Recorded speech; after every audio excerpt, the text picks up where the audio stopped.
नमस्कार दोस्तों, आप सभी लोगों का एक बार फिर से स्वागत है इलेक्ट्रिकल क्लब में। दोस्तों आज की वीडियो हम बात करने वाले हैं रिन्यूएबल सोर्स ऑफ एनर्जी की।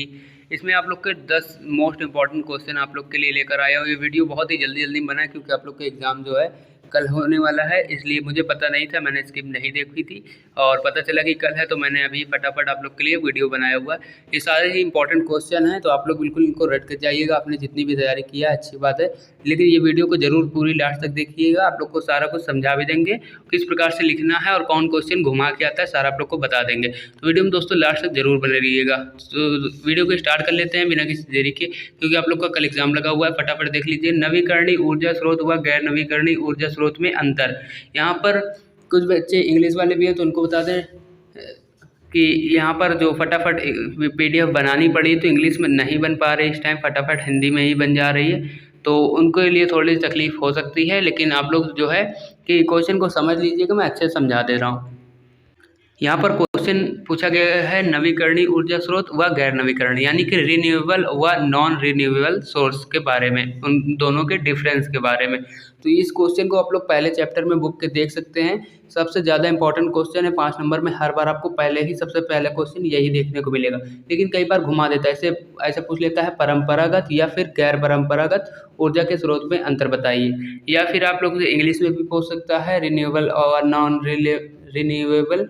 इसके अलावा पूछ सकता है वाणिज्य व गैर वाणिज्य। तो सारे के आपको आंसर जो है एक ही लिखना है, जो कि आपको पता है कि नवीकरणीय कौन से स्रोत से हमें जो अभी नए नए बने हुए हैं, जैसे कि विंड एनर्जी, टाइडल एनर्जी, सौर एनर्जी, तो ये सारे हमारे नवीकरणीय। गैर नवीकरणीय जो हमारे परंपरा से चले आ रहे हैं, जैसे कि डीजल, पेट्रोल, कोयला, ये हमारे सारे जो हैं गैर नवीकरणीय में आते हैं, या फिर परंपरागत बोल सकते हैं इनको, क्योंकि परंपरा से चले आ रहे हैं। नेक्स्ट क्वेश्चन बहुत इंपॉर्टेंट है, सूर्य की किरणों को कैसे मापा जा सकता है। ये क्वेश्चन आप लोग को बहुत प्रकार से पूछा जा सकता है, लेकिन आप लोग को सबसे सटीक और सबसे इजी वे में कौन सा क्वेश्चन लगे, इसलिए हमने यहाँ पर लिखा है कि सीधे डायरेक्ट सूर्य की किरणों को कैसे मापा जा सकता है। तो इसे 2 प्रकार से मापा जा सकता है। इसके 2 मीटर होते हैं, पायरोहीलियोमीटर व पायरेनोमीटर। दोस्तों वीडियो समझ में आ रही है तो प्लीज़ लाइक ज़रूर कर दें और कमेंट भी कर दें।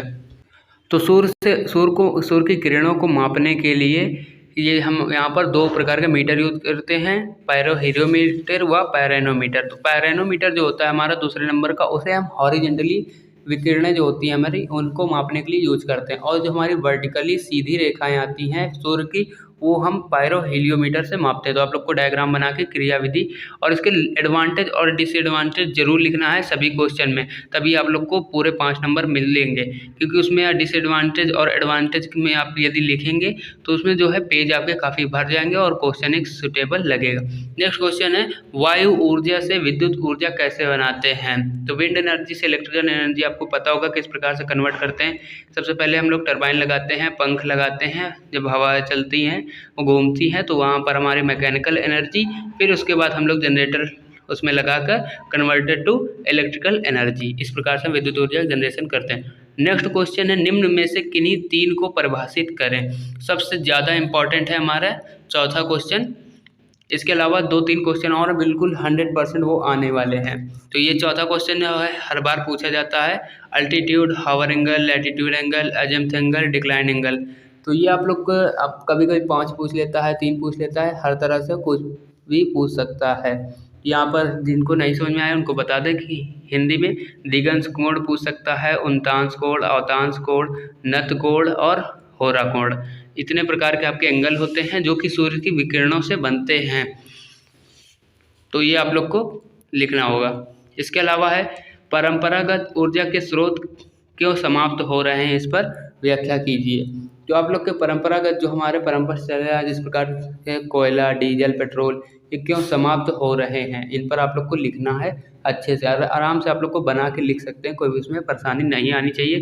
कि कोयला जो है पहले हम लोग ज़्यादा इतना यूज नहीं होता था, लेकिन आजकल खुदाई हो रही तो ज़्यादा यूज हो रहा है, गाड़ियाँ बन रही तो डीजल पेट्रोल ज़्यादा खर्च हो रहा है।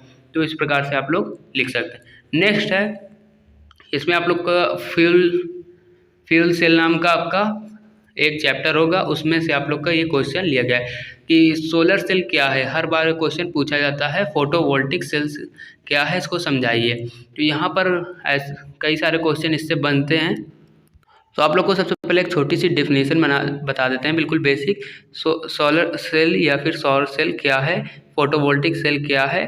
तो ये एक प्रकार का सेल होता है, एक प्रकार का डायोड होता है जिसमें प्रकाश गिरता है, तो ये प्रकाश को ऑब्जर्व करके लाइट रूप में या फिर ऊर्जा के एक प्रकार का स्रोत के रूप में ऑब्जर्व कर लेता है। तो ये हमारा फोटोवोल्टिक सेल या फिर आपका सोलर सेल कहलाता है। इसके बाद हमारा इससे कई प्रकार के जब सेल जुड़ जाते हैं सीरीज व पैरेलल में, तब हमारा एक एरे तैयार होता है। और कई सारे जब हमारे एरे तैयार होते हैं तो उसके बाद हमारा एक पैनल तैयार होता है। ये हमारा इसका पूरे विधि है। नेक्स्ट क्वेश्चन है, सौर कलेक्टर पर प्रकाश डालिए। तो सौर कलेक्टर हमारा क्या होता है, सौर कलेक्टर जो सूरज की किरणें होती हैं वो जैसे हमारा सोलर पैनल वर्क करता है, सोलर सेल, उसी प्रकार से हमारा सौर कलेक्टर कार्य करता है। आपने सौर कुकर भी देखा होगा, उसमें हमारे सूर्य की प्रकाश पड़ती है तो खाना पकता है, और सौर कलेक्टर भी हमारा उसी सिद्धांत पर कार्य करता है। इसमें हम सौर कलेक्टर में यहाँ पर जो प्लेट होती है ग्रीन या डार्क कलर की प्लेट कर देते हैं। कलेक्टर में सूर्य की प्रकाश पड़ती है तो हम कई सारे उसके मल्टीपर्पज़ से यूज कर सकते हैं, खाना पका सकते हैं या फिर हम बिजली का जनरेशन कर सकते हैं, कई सारे यूज कर सकते हैं। नेक्स्ट क्वेश्चन है, भूतापीय ऊर्जा क्या है, इसका क्रिया सिद्धांत लिखिए। बहुत ही इंपॉर्टेंट क्वेश्चन है। जो भी हमारे पुराने पेड़ या फिर जब हमारा भूकंप आता है, हमारे जो पेड़ वगैरह होते हैं सारे ज़मीन के नीचे दब जाते हैं, फिर वो एक समय के बाद जो है ज्वालामुखी के रूप में बन जाते हैं। तो वो हमारी भूतापीय ऊर्जा यानी कि जो ज़मीन से ऊष्मा निकलती है उसे हम भूतापीय ऊर्जा या ऊष्मा कहते हैं। तो उसके बारे में आपको लिखना है। नेक्स्ट क्वेश्चन है, बायोमास एनर्जी के लाभ व हानि। तो बायोमास आप लोग का क्या होता है, प्रकाश संश्लेषण, ये आप लोग जानते होंगे, बहुत ही पहले से आप लोग को पढ़ाया गया होगा, केमिस्ट्री में भी पढ़ाया गया होगा कि बायोमास यानी कि हमारी एक प्रकार की ऐसी एनर्जी होती है जो कि प्रकाश की किरणें पड़ती हैं, हमारे जो भी कचरा वगैरह होता है पर या फिर आप लोग पेड़ की पत्तियां वगैरह होती हैं, तो इनसे हमारा बायोमास एक एनर्जी जनरेट होती है। जैसे गोबर भी एक तरह की बायोमास ही है, उसको जला के सुखा के हम लोग किसी प्रकार से उससे कार्य लेते हैं। तो उसके लाभ हुआ हानि लिखना। नेक्स्ट क्वेश्चन है सबसे इम्पोर्टेंट, एमएचडी जनरेशन क्या है। इनमें से बहुत सारे स्टूडेंट ऐसे होंगे जिनको एमएचडी के बारे में नहीं पता होगा या फिर आपके सिलेबस में ही नहीं होगा। तो या आपके सिलेबस में हो या ना हो, आप लोग को एमएचडी जनरेशन बिल्कुल पढ़ के जाना है।